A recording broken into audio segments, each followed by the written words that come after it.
Sejam bem-vindos.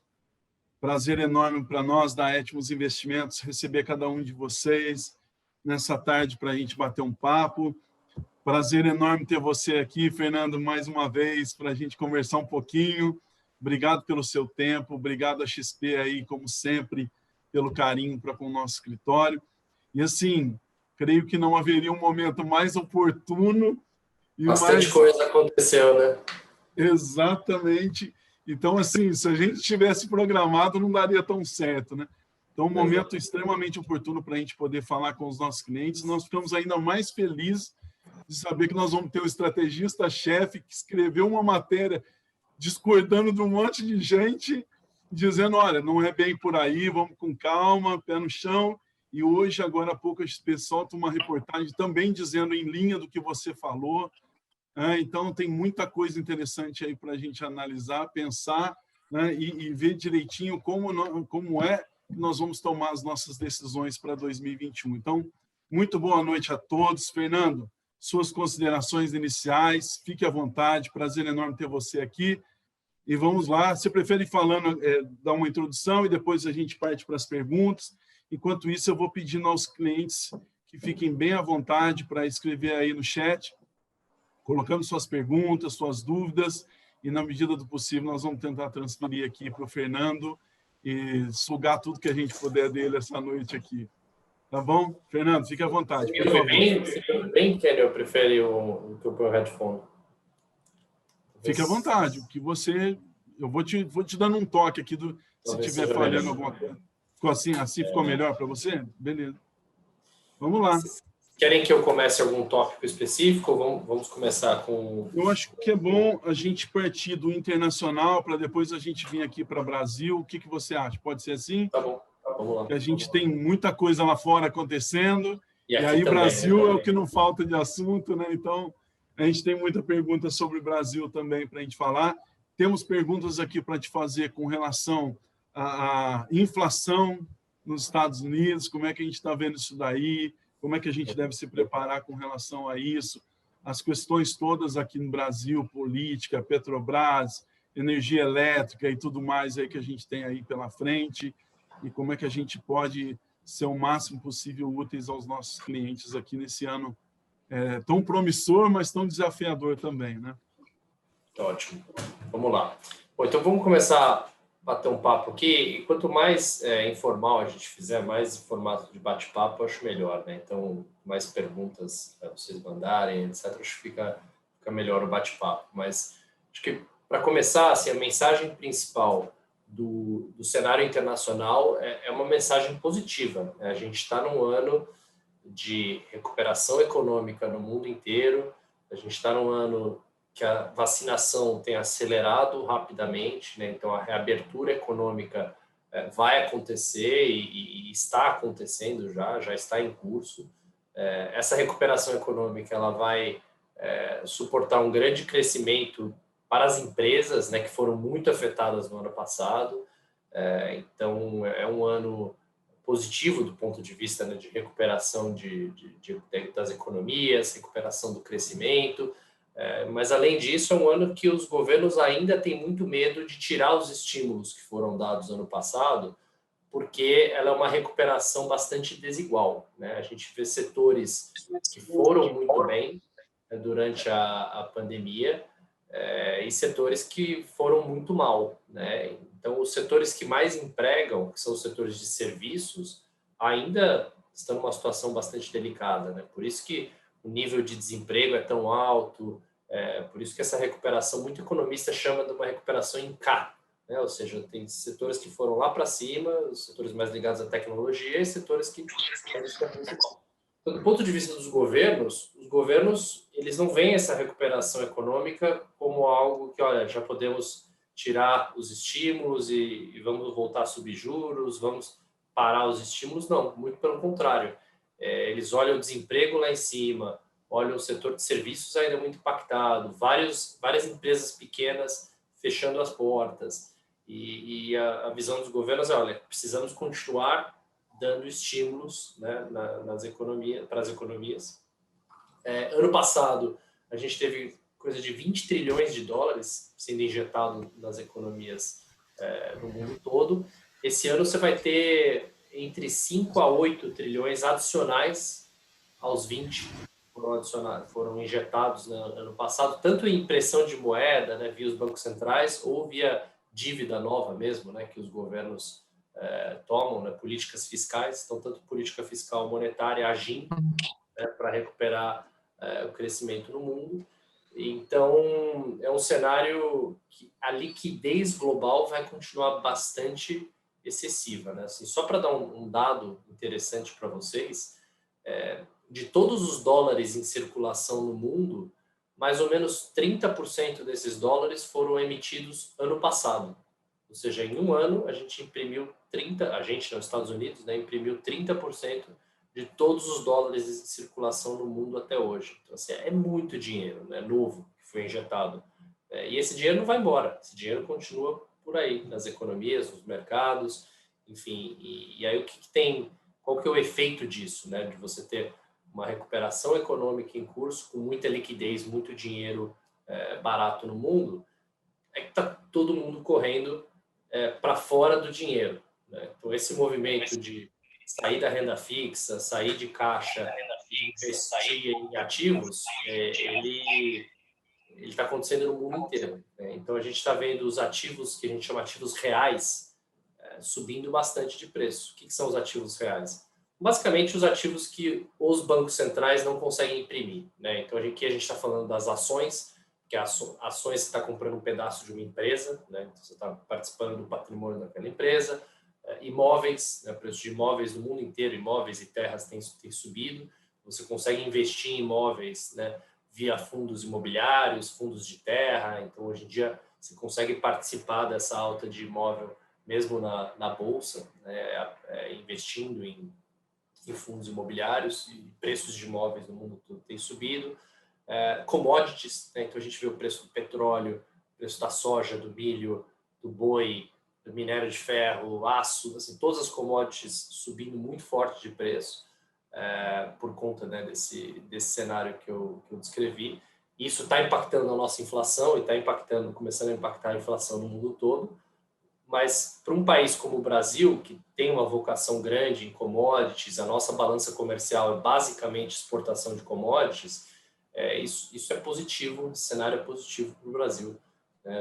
Obviamente causou todo esse ruído na Petrobras, mas em linhas gerais, né, preços de commodities para cima ajudam, né, a nossa balança comercial, ajudam a trazer dólares, enfim, ajudam em todo esse cenário. Então, com esse cenário que eu tracei, né, de crescimento econômico em recuperação e liquidez em excesso, e commodities, né, subindo, os investidores começaram a olhar para mercados emergentes de novo. Então, mercados emergentes que tinham ficado meio esquecidos nos últimos anos e um pouco de lado, voltaram para o foco, né, dos investidores globais. Então, os investidores globais estão voltando a investir mais em mercados emergentes. O Brasil voltou para o radar dos investidores internacionais, tanto é que desde novembro, né, desde a eleição americana e desde a notícia das vacinas, né, ali no comecinho de novembro, já entraram 80 bi de reais na nossa bolsa.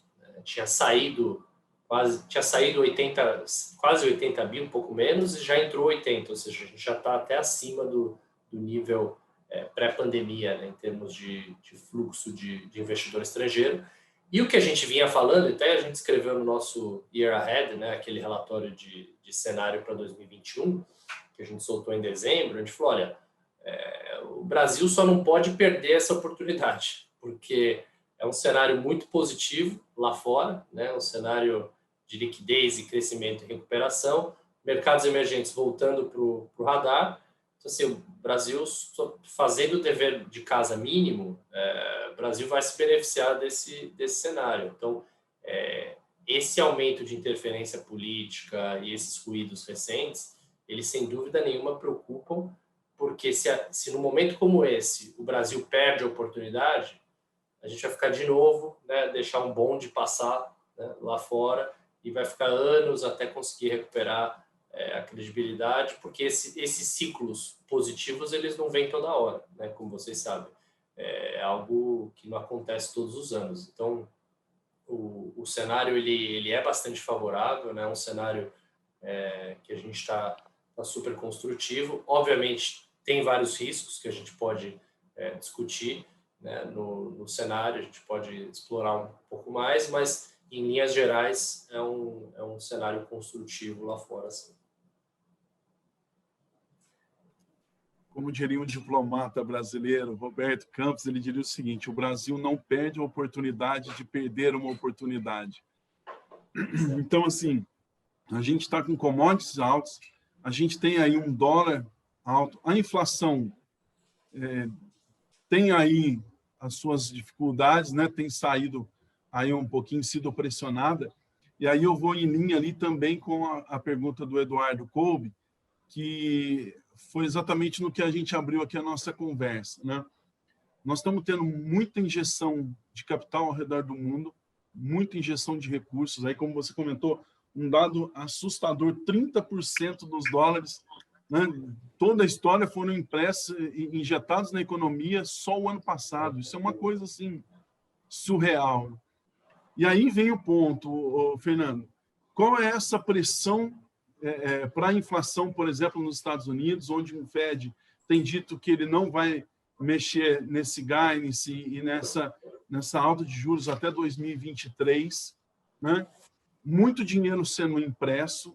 É claro que eles têm essa condição, né? Essa possibilidade de não ver a inflação sendo tão pressionada, mas também a gente tem, por um outro lado, que o americano que tem recebido esses recursos, por exemplo, né, ele não tem aparentemente gasto, né, não está saindo gastando tudo isso daí, né, mas ele tem reservado até certo ponto, né, e nessa situação, e aí quando a gente olha, por exemplo, para essa questão dessa questão das commodities subindo, né, então a minha pergunta vai em duas linhas aqui: primeiro lá fora e aqui Brasil, os reflexos.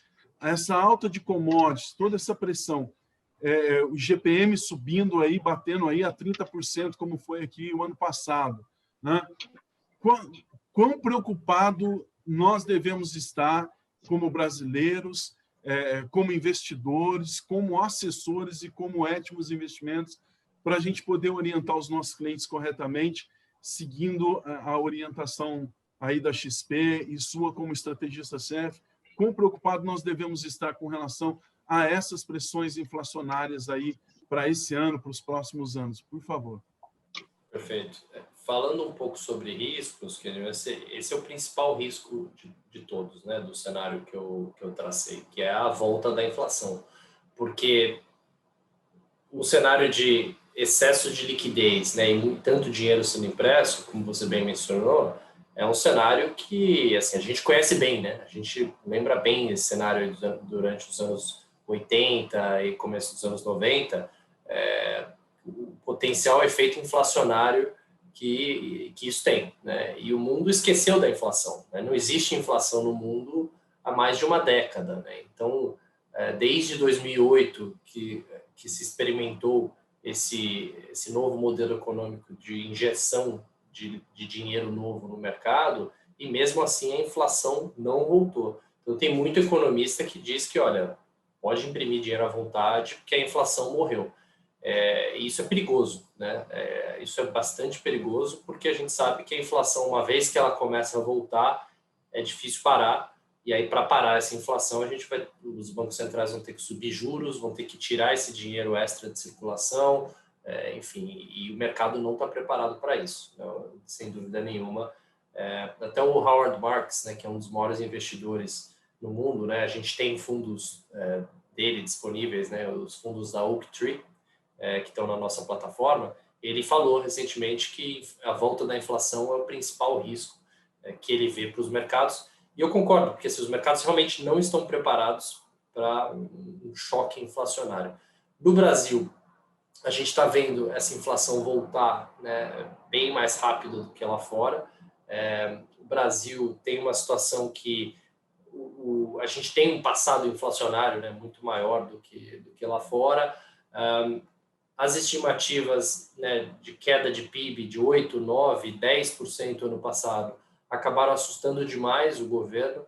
Então, o Brasil foi um dos países que mais deu estímulos fiscais, né, principalmente entre os mercados emergentes. O Brasil foi o país que mais deu estímulo fiscal ano passado, quase 9% do PIB. Isso fez com que a nossa demanda ano passado voltasse muito rápido, né? Então, os meses de setembro, outubro, agosto, setembro, outubro foram muito fortes, né, no varejo, enfim, demanda como um todo, surpreendendo muito para cima. Só que as cadeias não estavam preparadas para isso, né? A gente estava ainda no meio da pandemia, a indústria não estava preparada para essa volta da demanda tão rápido. Então, você teve um descolamento muito grande entre a volta da demanda, muito por conta do auxílio que foi dado, né, pelo governo, muito forte, com a falta de oferta de produtos e uma depreciação cambial de mais de 30%, quase 50% no ano. Então, você juntou esses três fatores, a inflação disparou. E essa inflação disparou principalmente nos produtos do atacado, né? Por isso que o IGPM foi lá para cima e o IPCA, né, que é a média de inflação do consumidor, ainda ficou lá embaixo, porque não tinha espaço para os varejistas conseguirem repassar toda essa alta do preço do atacado. O que está preocupando agora é que a gente está vendo sinais de repasse, né? A gente está vendo sinais de que aquela alta do preço do atacado está começando a ir para a ponta, né? Está começando a aparecer no IPCA, e isso deve trazer a inflação ao consumidor, né, acima de 6% anualizado entre maio e junho desse ano. Então, o Banco Central está ciente disso, né? O Banco Central deve começar a subir juros em breve, mas, como eu bem disse, né, a gente teve um choque de falta de oferta de produto, com um choque de demanda voltando muito rápido, que a gente não deve ter esse ano. Esse ano é um efeito contrário, né? A indústria está operando a alta capacidade, né? A produção industrial está vindo muito forte no Brasil e a demanda começou mal, né? O ano começou fraco no varejo, né? Acabaram os auxílios, a inflação está alta, a renda está pressionada, enfim. Então, todo aquele boom de demanda que a gente teve ano passado, esse ano está ao contrário, né? Tanto é que as ações das varejistas não foram tão bem no começo desse ano. O investidor está preocupado com essa desaceleração do consumo. Mas o nosso time econômico vê esse cenário como um cenário que a inflação vai começar a retroceder também, porque a gente não espera que o câmbio, né, deprecie tanto quanto depreciou ano passado. A gente espera, na verdade, que o câmbio possa apreciar ao longo desse ano. E aí, quando você junta, né, uma produção subindo com uma demanda um pouco mais fraca, isso significa que aquela pressão de preços deve passar a diminuir. Então, a gente enxerga um cenário inflacionário ainda bem preocupante no primeiro semestre, mas começando a arrefecer no segundo semestre. Por isso que a gente acha que o BC vai sim subir juros, mas ele vai parar em torno de 4,5% no ano que vem, né? Que ainda é um juros bastante baixo, né? Se a gente imaginar que a inflação brasileira vai ser 4,5% esse ano, a gente ainda está falando de uma Selic negativa em termos reais, né, quando você desconta a inflação, ou uma Selic muito em linha com a inflação. Então, ainda é um juros baixos, né? Acho que essa é a mensagem que eu queria trazer. Sim, a inflação é preocupante, sim, é um risco grande que a gente tem que monitorar. Aqui no Brasil, ela subiu antes do que no resto do mundo, né? Por isso que a gente deve começar a subir juros antes também do que os bancos centrais lá fora. Mas, na visão do nosso time econômico, nas nossas projeções, a partir do segundo trimestre e principalmente no segundo semestre, esse cenário inflacionário deve começar a normalizar, né? E aquele choque todo que a gente viu começar a ceder, né? Acho que essa é a nossa expectativa, mas sem dúvida a gente tem que ficar muito de olho. Como é que a gente, investidor, se protege desse cenário de uma inflação que pode, né, subir bastante? De novo, né, esses ativos protegidos da alta da inflação. Então, ações são protegidas, né, de alta de inflação. Quando você olha a Bolsa Brasileira, o Ibovespa, desde 1960, o Ibovespa sempre deu, na média, inflação mais 6% ao ano. Isso pega mesmo o período dos anos 80, inflação lá em cima, inflação de hiperinflação. as empresas elas têm capacidade são líderes, né? As empresas que estão no índice Bovespa são as empresas líderes do Brasil, elas têm capacidade de repasse de preço. Então, ações são protegidas, os títulos de renda fixa que pagam IPCA+, ou IGPM+, enfim, os títulos atrelados à inflação. A gente não está recomendando nenhum pré-fixado nas nossas carteiras, né? Então, título pré, apesar de estar com taxas boas, eu ficaria de fora, porque é perigoso, né? Se a inflação realmente descolar, um título pré-fixado é algo, né, que pode machucar, né, na carteira, e títulos pós-fixados também, que a gente tem recomendado. Aí, por último, toda a alocação internacional, que faz muito sentido também. Porque se a inflação disparar aqui, enfim, se o cenário ficar um pouco mais conturbado no Brasil, o que acontece é que o dólar sobe, né? O dólar acaba reagindo, e você tendo uma exposição internacional ali dolarizada na sua carteira, você acaba protegido também desse cenário. Então, enfim, acho que a gente tem fugido um pouco, né, de pré-fixado nesse cenário, porque tem esse risco.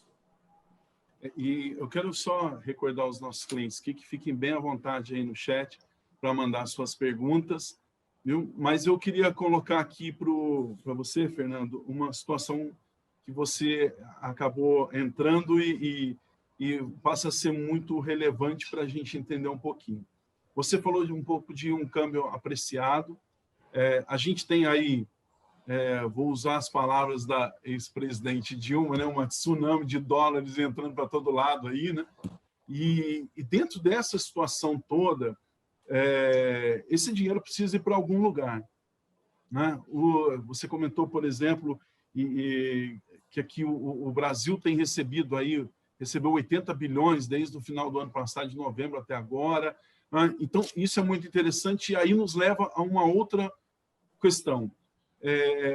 Com isso tudo, se a gente não atrapalhar, existe a possibilidade desse dólar arrefecer e chegar a quanto? Porque hoje nós estamos ali, né, flertando 4,50, 4,40 e ficamos nisso. Até que ponto a gente pode chegar nesse dólar? Como é que vocês têm visto essa situação? Já que você comenta aí, nos dá esse direcionamento de talvez alguma coisa, começar a olhar muito mais, e a gente aqui na Etmos já vem fazendo isso, desde quando a XP já vem colocando isso, e agora você ressalta muito bem, da gente olhar mais para os fundos internacionais, começar a olhar um pouco mais lá para fora, diversificando mais riscos. Você comentou da Oaktree, por exemplo, a gente tem aí fundos do Ray Dalio, fundos que colocam em até 70 países, né? Então, assim, isso faz todo sentido, e a gente tem aqui na Etmos se preocupado com isso. Então, você ressalta esse ponto agora, e aí me leva a essa pergunta. Até que ponto esse dólar pode chegar para que a gente olhe cada vez mais lá fora, mesmo imaginando uma volatilidade, mas a gente também tendo essa tranquilidade em cima de uma alocação em dólar de fundos internacionais, por exemplo? Até que ponto esse dólar pode chegar? Tá bom. A projeção oficial do nosso time fora do mundo. A projeção oficial do nosso time econômico é que o dólar justo, né, para final de ano, o valor justo do dólar real é 4,90 no final desse ano. A gente está agora em 5,40. Né? Então, quando eles olham recuperação do crescimento, preços de commodities lá na lua, né, o que vai melhorar muito a nossa balança comercial, fluxo de estrangeiros voltando para o Brasil, enfim, quando eles colocam tudo nos modelinhos deles, eles veem que o Banco Central subindo juros aqui, né? Então a gente não vai ter um juros tão mais baixo do que o resto dos mercados emergentes, enfim. E quando eles olham também que a maioria dos países emergentes já está com um nível de câmbio próximo ao que tinha no pré-pandemia, e a gente está muito longe, né? Pré-pandemia o real estava 4, né? E agora está 5,40. Quando eles colocam tudo isso na conta, eles chegam que o valor justo seria abaixo de R$5. Mas o próprio Caio Megali, né, o nosso economista, ele escreveu um artigo no domingo, um relatório no domingo, dizendo, olha, o cenário de risco, né, que seria maior interferência política, o Brasil tendo saída de divisas de investidores estrangeiros, estourando o teto de gastos, não aprovando reformas, etc., o câmbio pode ir a 6. Assim, é um cenário que, né, se o Brasil não fizer o dever de casa e realmente o investidor estrangeiro ficar assustado e sair daqui, é um câmbio para ir a R$6, porque o mercado vai elevar o prêmio de risco Brasil, né? Então, risco país, enfim, vai tirar dinheiro daqui, e o câmbio é o ativo que mais sofre, né? O que é mais sensível em relação a isso. Então, a gente acha que o câmbio só está em 5,40 agora por conta disso, porque o mercado precifica uma chance das coisas darem errado no Brasil, né? Então, você tem um valor justo, se tudo der certo aí, se as coisas andarem abaixo de 5, e você tem um valor esperado próximo de 6, se, né, esses riscos políticos aumentarem, enfim, se as coisas não andarem da maneira que, né, que deveriam. Então, a gente está mais ou menos no meio do caminho, né, entre esse cenário de estresse e um cenário de fundamento, né, onde deveria estar de valor justo. Então, o nosso cenário base continua sendo 4,90, mas a gente ressaltou esses riscos fora. Acendeu uma luz amarela aqui que a gente vai ter que ficar bastante de olho, né, nesses desdobramentos políticos, porque aí o câmbio ele pode estabilizar num patamar até mais alto do que a gente está hoje, né? De novo, como eu venho falando há bastante tempo, a gente tem que ter exposição internacional, que é a segunda parte da sua pergunta, independente da nossa visão de dólar e independente da nossa visão de Brasil, né? Porque você bem mesmo mencionou, Kenio, esses fundos, né? Não só a gente está trazendo os melhores gestores do mundo, né, para cá, mas são fundos muito diversificados, né, e que são completamente descorrelacionados com o risco Brasil, né? Então, se tem algum problema no Brasil, enfim, esses fundos, né, esses investimentos internacionais não vão mudar em nada. Pelo contrário, né, se o dólar vai a 6, você acaba se beneficiando, né, tendo exposição internacional. E mesmo que se as coisas forem bem no Brasil, enfim, você tem um percentual da sua carteira que eu vejo como né, não relacionado ao risco país. Então, você fala, se você tem uma carteira bem diversificada, mas toda ela exposta a ativos brasileiros, né, com fundo de crédito, ativo, né, título de renda fixa, fundo de Bolsa Brasil, etc., e tem um problema em Brasília, a sua carteira vai inteira mal, né, independente da sua grande diversificação de produtos e ativos. Então, ter essa caixinha de internacional, de ativos globais na sua carteira, vai fazer com que você tenha uma exposição a mundo que é muito importante, né? Vamos lembrar que o Brasil representa só 2% do PIB global e a gente representa só 0,5%, 0,6% por aí, do valor de mercado das ações no mundo. Então, a gente é um país pequeno, né? Apesar de, né, sermos um país grande do ponto de vista de população, em termos de PIB e do tamanho do mercado financeiro, a gente é um país pequeno, né, em relação ao mundo. Então, ter uma diversificação global é justamente você não apostar todas as fichas, né, na cesta chamada Brasil. Eu falo isso muito para os meus amigos empresários também. Eu falo, bom, suas empresas estão no Brasil, né, então o teu risco já é inteiro Brasil. E você vai investir também 100% do seu dinheiro em Brasil, então assim, você está 200% dependendo, né, de Brasil. Então, ter uma alocação global é importante, porque se o Brasil vai bem, a tua empresa vai bem, né? Você está ganhando dinheiro também na sua empresa, e a diversificação global te ajuda, né? Num momento de estresse, enfim, acontece um problema, você tem ali o teu patrimônio protegido, né? Então, hoje, mais do que nunca, a gente tem muitos produtos bacanas, né, para oferecer, que não era a realidade nem há 12 meses atrás, né? Eu lembro que 12 meses atrás, acho que a gente tinha 10 fundos internacionais, hoje a gente tem 110 fundos internacionais na plataforma. Eu sei porque eu chequei isso ontem, eu estava olhando para aplicar meu bônus, eu olhei lá e falei, caramba, já tinha 110 fundos internacionais na plataforma. Cada dia aumenta, né, esse número. Então, assim, se você me permite, eu colocaria, assim, essa tua resposta, a palavra-chave como prudência, porque tanto esse dólar pode chegar a 4,90 se a gente fizer o nosso dever de casa, se tudo aí caminhar bem, que também a gente não pode atestar, porque uma série de fatores vão entrando e, querendo ou não, nós vamos ter que falar um pouquinho da política, porque você, olhando para Brasília, a gente tem mais um ano aí do presidente pela frente, né? Dessa presidência aí pela frente, e um ano só para poder cobrar reformas tributária, fiscal e mexer em tudo isso perto de um período próximo de eleições, isso se torna bem complicado no mundo político, né? Então, isso também pode ser alguma situação assim para a gente ter alerta. E, por outro lado, tem essa situação de que nós podemos chegar aí com dólar talvez a 6. Então, talvez a nossa palavra aí nessa dicotomia do que você colocou seria aí prudência para a gente manter a carteira equilibrada. E como fazê-lo? Olhando bem esses fundos internacionais que a XP aí tem despontado e cada dia mais trazido para nós aí oportunidades, aí já com 110 fundos, não tive essa visão ainda de contar, mas 110 fundos é bastante coisa, sem dúvida alguma.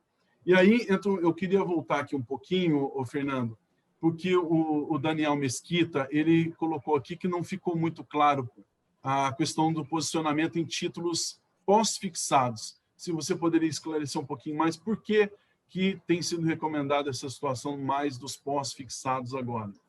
Tá bom, não, Daniel, concordo, não ficou claro. Eu falei, a gente está fugindo de pré e aplicando em pós e inflação, tá? Então são os dois.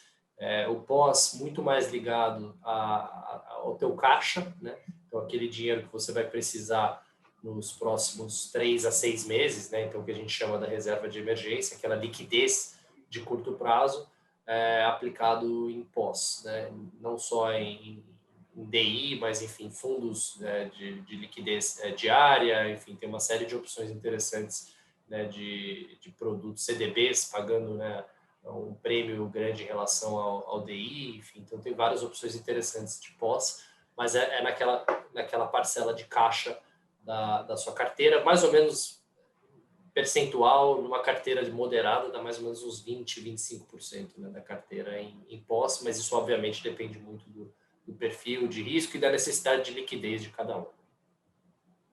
Perfeito, perfeito. Daniel, só dá um ok para nós aí, espero que esteja respondido, tá?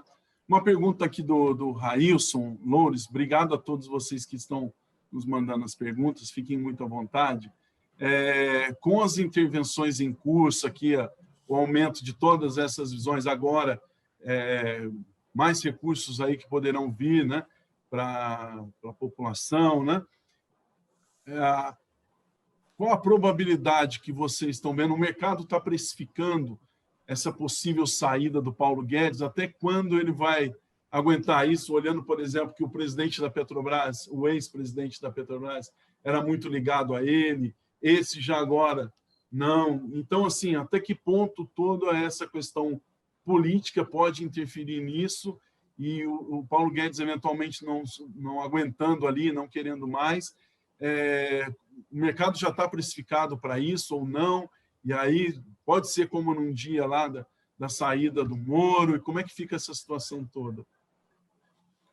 Legal. Bom, ainda é um risco, né, para preços de ativos, ainda é um risco para os mercados, mas eu diria que ele é um risco menor do que já foi, né? Eu acho que o mercado vem tendo essa leitura de que o poder do Paulo Guedes dentro do governo vem sendo minado, né, vem caindo ao longo do tempo.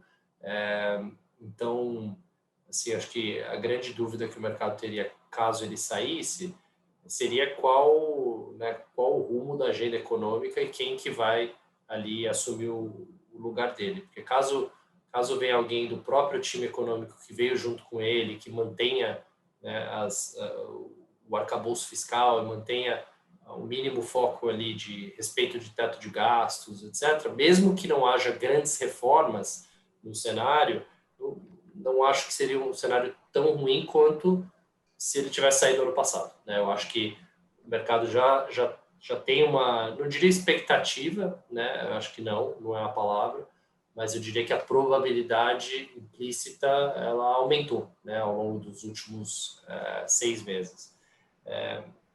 E aí, como assim, opinião puramente pessoal minha, eu acho que ele deve enxergar que assim, né, a situação está mais difícil para ele, que antes ele tinha os 2 ouvidos do presidente, agora ele tem um só, né, tem um outro, uma outra frente, né, um pouco mais desenvolvimentista, mais populista, e mirando 2022 já, né, mirando tem todo um cálculo político sendo feito, né, de melhoria da aprovação política pré, né, 2022, mas ele sabe que caso ele desista agora, caso ele saia, o risco para o país é muito maior, né? Então, me parece que para ele é uma situação, bom, eu estou aqui, está difícil, mas se eu sair, aí pode piorar muito mais, né? Então, enfim, acho que ele está ali tocando, né, a agenda, e eu até acho que essa reação muito forte que o mercado teve na segunda-feira, que a Petro caiu 22%, que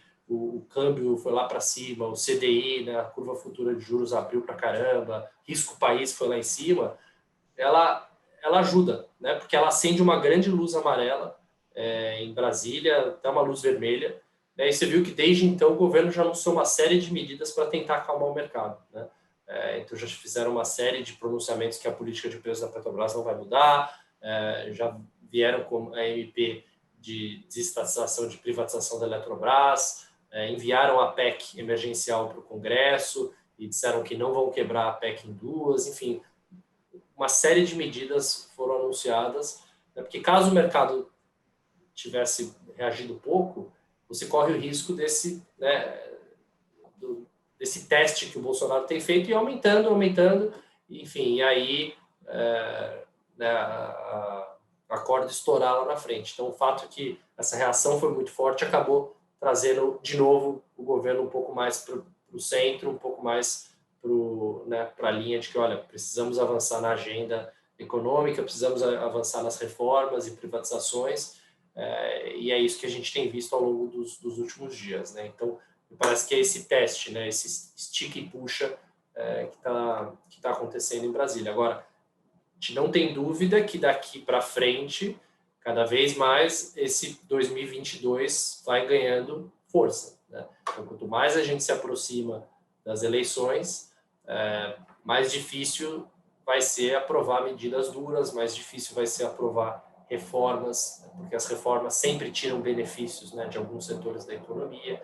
Então, a gente acha que o tempo ele é curto, né? O calendário ele é curto para que se aprovem reformas ou privatizações, né? Algo relevante assim, porque já a partir do segundo semestre desse ano, né, o foco de Brasília já é um foco mais eleitoral e pensando em 2022, né? Então, eu acho que o cenário ele é delicado, né? Mas pelo menos assim, toda vez que o mercado reagiu muito mal a um acontecimento, a gente viu o governo respondendo de uma forma positiva, né? Então, pelo menos isso tem ajudado, né? Acho que a política se manter no rumo que foi o rumo inicial. Mas não é uma situação, eu diria que é uma situação de equilíbrio instável, né? Que a gente precisa sempre continuar monitorando de perto. Perfeito. E dentro disso tudo, nessa instabilidade, uma outra pergunta que a gente tem visto e ouvido bastante esses dias é com relação a criptomoedas, né? Subiram demais aí nesses últimos meses, o Elon Musk aparecendo com relação às criptomoedas, elas subindo demais, e hoje a gente tem na plataforma algumas possibilidades dentro disso. Como é que vocês estão vendo essa possibilidade? Seria salutar também ter alguma coisa nisso? Como é que vocês estão olhando para essa situação? Ótimo. Bom, as criptos, elas entram naquele mesmo cenário que eu falei dos ativos, né, que os bancos centrais não conseguem imprimir. Então, grande parte da razão para a alta do Bitcoin é que as pessoas falam, bom, a impressão de dólares é ilimitada, né? O Banco Central, o Fed, vai lá e aperta um teclado, né? Aperta mais zeros, não precisa nem mais imprimir dinheiro, né? Hoje em dia é só apertar um botão que, pronto, né? Surgiu 1 trilhão de dólares. Enquanto que a oferta máxima de bitcoins é 21 milhões de bitcoins. Hoje em dia, você tem 18 milhões e meio de bitcoins em circulação. E esses bitcoins, cada vez que há uma transação, né, na rede, a rede paga em recompensa, né, para os computadores que fizeram o cálculo daquela transação. Então, se eu comprei de você, Kenio, isso fica gravado no código, né, do Bitcoin, e isso é espalhado por toda a rede. Então, aquele Bitcoin pertence a você agora e todo mundo sabe isso, né, porque isso fica gravado no código. Só que para todas as transações serem gravadas no código, imagina a capacidade computacional que tem por trás disso, né? Tem um dado muito maluco que eu li esses dias, que todos os computadores que rodam, né, o Bitcoin já consomem mais energia do que a Argentina inteira. Porque, então, assim, é um gasto energético para minerar e fazer esse cálculo, rodar esses computadores enorme. Mas o mercado tem comprado, inclusive os institucionais, né, os fundos passaram a comprar Bitcoin, as empresas americanas passaram a colocar parte do seu caixa em Bitcoin, muito nessa leitura de que, olha, é um ativo que as pessoas veem valor, né, em preservação do capital, né, não uma moeda. Acho que a gente tem que pensar muito mais em criptoativos, né, ou seja, como reserva de valor e menos como você vai usar um Bitcoin para comprar um café, que não faz sentido você usar um Bitcoin para comprar um café, porque essa transação vai demorar 10 minutos, 5 minutos, assim, comparado isso com um cartão Visa, não faz o menor, ou com dinheiro, não faz o menor sentido. Mas como reserva de valor, as pessoas têm comprado as criptomoedas nessa leitura de que, olha, Bitcoin tem uma oferta máxima, né, de Bitcoins, então isso aqui, né, tem um valor ainda mais nesse cenário de impressão de dinheiro tão grande. Agora, é um ativo volátil pra caramba, né? A volatilidade média do Bitcoin é acima de 50%. Né? Então, a exposição que você pode ter a um ativo tão volátil assim, ela é uma exposição pequena. Né? Não dá para você colocar 10, 15, 20% do seu patrimônio em Bitcoin, porque esse negócio pode cair. Ontem caiu 15%, né? Em um dia caiu 15%. Aí hoje sobe 5%. Enfim, é um negócio extremamente volátil. Então, dá para ter alguma exposição? Eu acho que dá. Agora, é uma exposição pequena, né? A maioria das pessoas falam, 1%, 2%, tem gente que fala 5% no máximo, assim, para quem é muito agressivo, justamente por conta dessa volatilidade enorme. Então, se o Bitcoin estiver numa bolha, que nem muita gente fala, e a gente lembrar da bolha de 2017, o Bitcoin foi em alguns meses de quase 20 mil dólares para 4 mil dólares, né? Caiu pra caramba, agora está em 50, né? Mas o ponto quando você tem uma queda de preço, ela pode ser muito abrupta, por isso que a gente, né, se for aplicar nisso, aplica um percentual pequeno da carteira, que se você perder, tudo bem, né? Não é um percentual gigante do seu patrimônio. Perfeito. Uma outra pergunta aqui da Luciana Ribeiro, e faz todo sentido para esse momento. A gente tem visto aí um aquecimento grande do mercado imobiliário, né? E quais são as expectativas com relação a isso, a esses títulos imobiliários, fundos imobiliários, né? Em relação à diminuição da ocupação de espaços comerciais em função da pandemia, estando em home office, né? Os fundos imobiliários de logística, ou a questão também dos imóveis físicos, eu tiro dinheiro dos investimentos e vou para os imóveis. Como é que vocês têm visto isso daí? O que você pode falar para nós, por favor? Tá ótimo. Bom, o setor de fundos imobiliários como um todo continua crescendo bastante, né? É parecido com o que a gente viu na Bolsa, né? De muitos investidores entrando na Bolsa também. A gente tem visto cada vez mais, né, o número de investidores de fundos imobiliários crescerem, e muita gente usa fundos imobiliários como uma quase renda fixa. Não é renda fixa, né? Deixando claro para todo mundo que isso é uma renda variável, mas olhando renda variável com um olhar de renda, né? E não um olhar tanto de apreciação de capital de longo prazo. Por que eu digo isso? Porque os fundos imobiliários eles têm que pagar todo o dinheiro que sobra em dividendos. Então, é diferente de uma empresa. Quando você investe numa incorporadora imobiliária, como, por exemplo, a Tecnisa, vou dar um exemplo aqui, ou a Cirela, a empresa ela pode fazer o que ela quiser com o caixa que sobra para ela. Ela pode pagar em dividendos ou ela pega grande parte desse caixa e reinveste, né? Faz mais projetos, né? Enfim, constrói um novo empreendimento, etc. E você participa desse crescimento de longo prazo da empresa. Um fundo imobiliário não é assim. O fundo imobiliário você está investindo direto nos ativos, nos imóveis, e ele é obrigado a pagar todo o lucro em dividendos, 100% do lucro. E quando eles querem crescer, comprar um outro imóvel, enfim, ele precisa fazer uma chamada de capital. Então, tem muito investidor que começa a investir em fundo imobiliário e não entende porque tem tanta oferta toda hora, as empresas fazendo chamada de capital.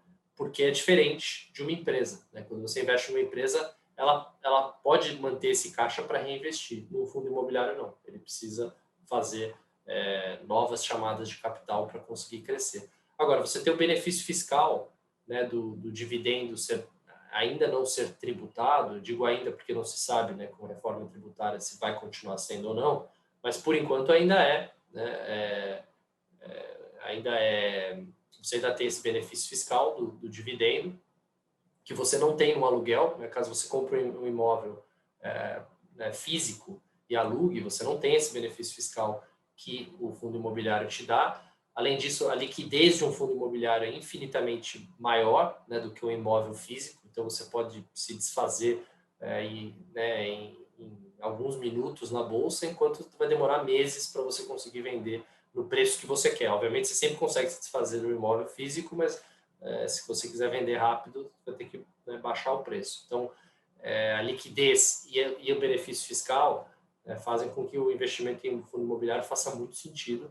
E aí você tem vários fundos imobiliários pagando 5%, 6%, 7% de dividendo anual, que é bem acima da taxa Selic. E ainda mais sem imposto. Né? Quando você equaliza, quando você faz a conta elas por elas, o gap é ainda maior, o spread é ainda maior do dividendo que os fundos estão pagando em relação à Selic. Então, faz muito sentido ter fundo imobiliário na carteira. De novo, é uma renda variável, né, mas que muita gente olha com uma cabeça um pouco de renda fixa ou de renda, dado esse dividendo que muitos fundos acabam pagando mensalmente. Maravilha. Espero que tenha respondido, Luciano. Só um ponto que ela falou dos imóveis comerciais, né? Sim. E, enfim, a utilização desses imóveis, etc. No ano passado, o nosso time que olha para fundos imobiliários, eles saíram bastante de fundos de shoppings, né? E também de lajes comerciais, mas eles voltaram a adicionar lajes comerciais recentemente. Mas eles realmente migraram para galpões logísticos, fundos de CRIs, né? De recebíveis. Enfim, eles fazem uma carteira mensal de fundos imobiliários que está na nossa plataforma lá de conteúdos, e eles vão fazendo essas trocas todos os meses, né? Eles não olham só para o dividendo, né? Muito investidor começa a olhar para o fundo imobiliário, ele pega lá uma tabela de dividendos e fala, vou investir nesse aqui que tem o maior dividendo, mas isso é muito perigoso, né? Porque às vezes aquele que tem um dividendo maior é que tem o maior risco também, né? Por isso que o mercado está precificando um dividendo super alto, porque pode ser que tenha um problema no imóvel, ele não está recebendo aluguel, enfim, tem que tomar um pouco de cuidado também quais fundos que a gente investe. Então, por isso que o nosso time ele faz essa seleção, todos os meses eles atualizam a carteira recomendada, né, de FIIs. Legal. Com relação à Bolsa, como é que vocês estão vendo essa questão de Bolsa para esse ano? Para onde nós estamos indo? Momento, muita gente entrando na Bolsa, muita gente migrando para a Bolsa, e a gente sempre tem a preocupação aqui na Etmos de que o cliente entenda perfeitamente o que é que está sendo feito. Uma das maiores recomendações que a gente faz aqui é Ruby, né? E a gente tem bastante essa preocupação para que o cliente não se machuque, não vá nessa empolgação, né? Por exemplo, agora, momento de aproveitar a Petrobras, vou sair comprando Petrobras agora, vou sair comprando essas de energia. Como é que vocês estão vendo, como é que você, Fernando, está olhando essa questão de bolsa para esse ano? Ainda continuamos, né, com aquela visão, olha, sempre é tempo de entrar na bolsa. A bolsa não é só para um momento, é para bastante tempo, mas a gente tem que entender as estratégias ali dentro e a gente tem tanta essa preocupação que nós temos uma mesa aqui no nosso escritório para nos ajudar a orientar os clientes, seguindo as orientações aí da XP. Né? Então, como é que vocês estão vendo essa questão da bolsa para esse ano? Por favor. Ótimo. Bom, a nossa visão que é positiva, a gente tem uma metodologia que a gente faz de cálculo de valor justo, né, do Ibovespa. Então, a gente olha projeções de lucro das empresas, né, que pertencem no índice, 73 empresas que estão no índice, e a gente olha para os próximos 2 anos quais são essas projeções de lucros.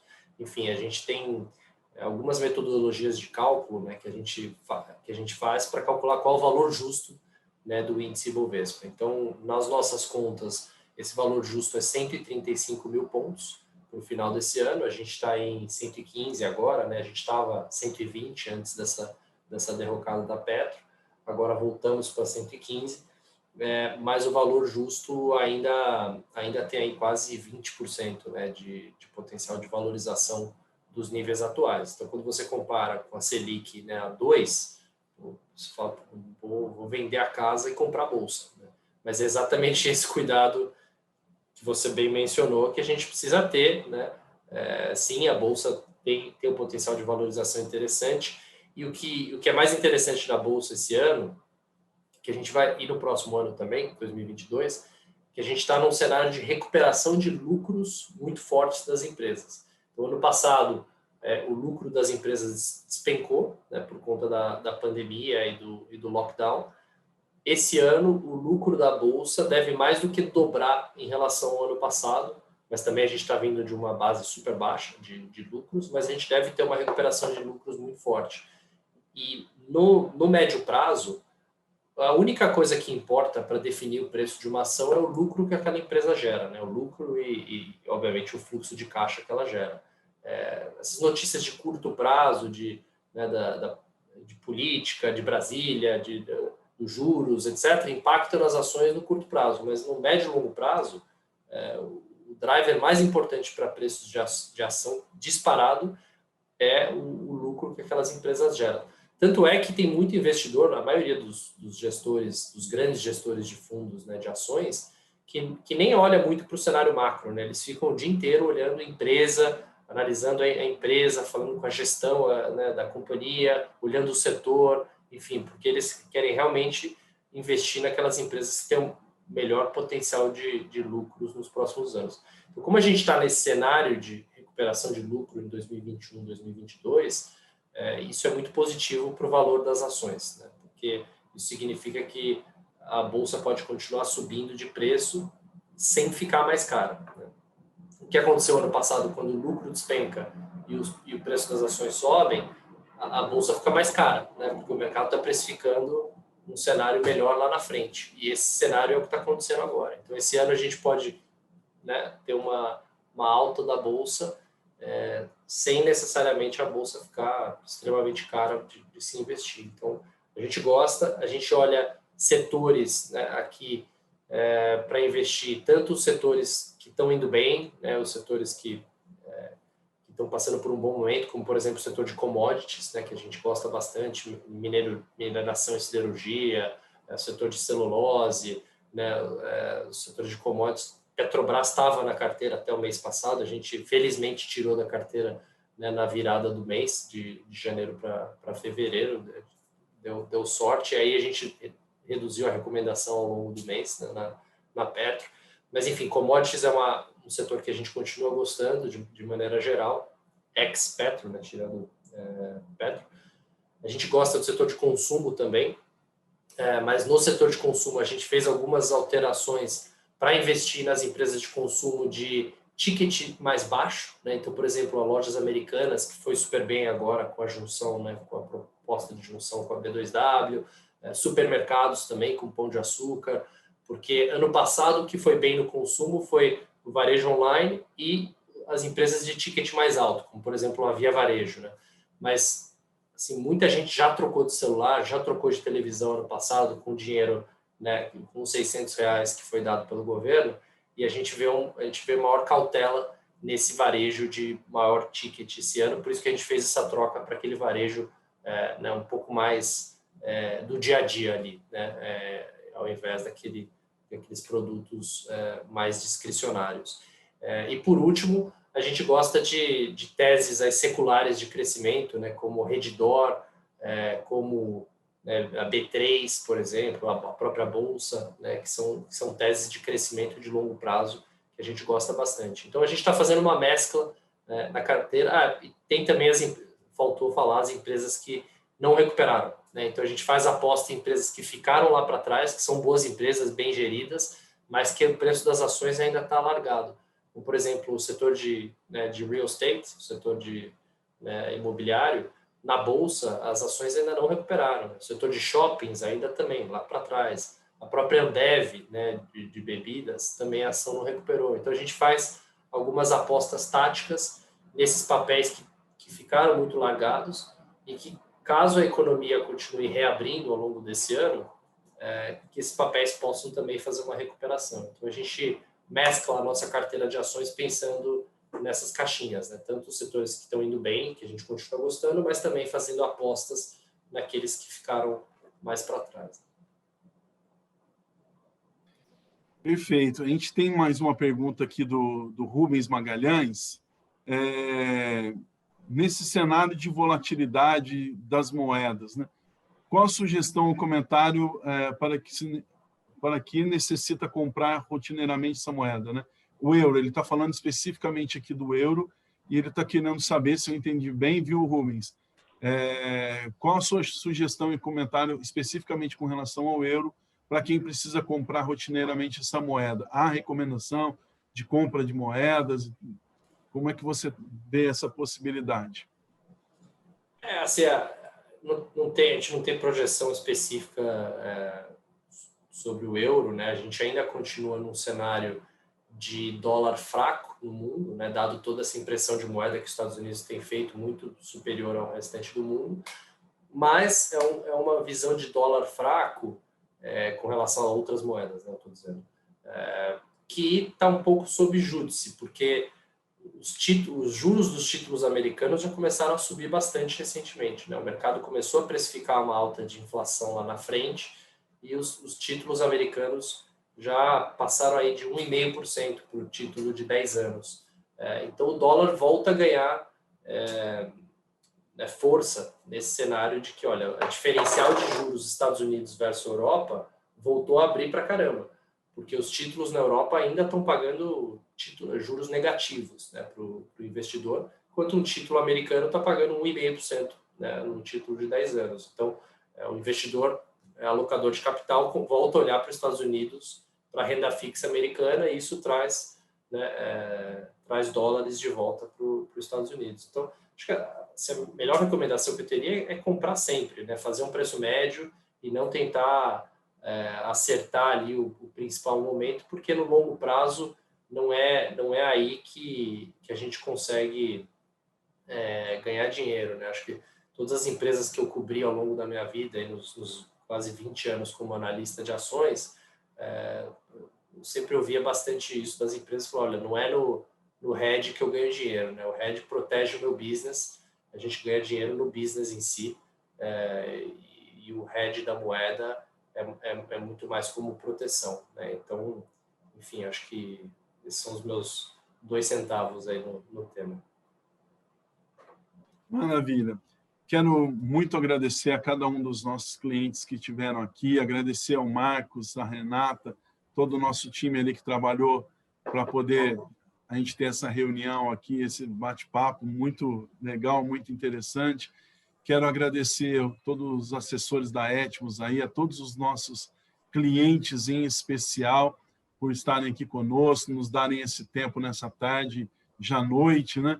Quero agradecer muito a você, Fernando, pelo teu tempo aqui, pelo carinho de sempre com a gente aqui, para estar conosco, trazendo boas ideias, boas conversas, e a XP aí pelo tempo e por ter liberado você para estar conosco, desejando a todos vocês agora uma ótima noite e precisando, nós da Etmos Investimentos aqui, vamos ter muito prazer em atendê-los e estar fazendo sempre esse bate-papo. Muito obrigado a todos pelo carinho aí e uma ótima noite. Forte abraço. Obrigado, pessoal. Boa noite. Boa noite. Obrigado.